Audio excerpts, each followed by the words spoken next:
ইতিমধ্যে cycling federation বিভিন্ন ধরনের কম্পিটিশন আয়োজন করেছে।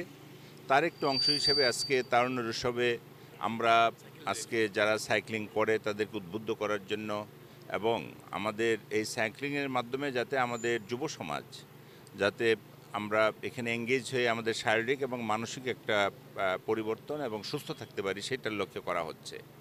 বাংলাদেশে এখন যে প্রেক্ষাপটে আমরা মনে করি যে সাইক্লিংকে প্রমোট করা উচিত, কারণ সাইক্লিং প্রমোট করলে আমাদের যেমন ট্রাফিক ব্যবস্থাপনার একটি উন্নয়ন হবে। আপনারা লক্ষ্য করবেন, দেখবেন যে নেদারল্যান্ডে প্রতিটি ক্ষেত্রে কিন্তু সাইক্লিং তারা ইউজ করে, একদম সরকারের উচ্চ পর্যায় থেকে শুরু করে সরকারি স্টুডেন্ট সকলেই কিন্তু সাইক্লিং করে, যার ফলে তাদের স্বাস্থ্য ভালো থাকে এবং ট্রাফিকটা কমে যায়। এই কারণে আমরা মনে করি বাংলাদেশেও সাইক্লিংকে প্রমোট করা উচিত। এটাকে আমাদের বিভিন্ন এঙ্গেজমেন্টের মাধ্যমে ইয়াংদেরকে এখানে অনুপ্রাণিত করা উচিত।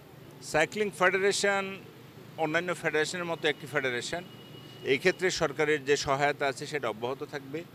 যদি আরও প্রমোট করতে পারে এই ক্ষেত্রে সরকার আরও সহায়তা করার চেষ্টা করবে। আমরা রেলে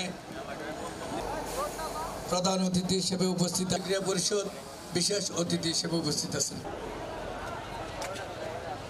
আমাদের অনেক ভালো লাগছে যে এত তরুণদেরকে সম্পৃক্ত করার যে তাদের সক্ষমতা।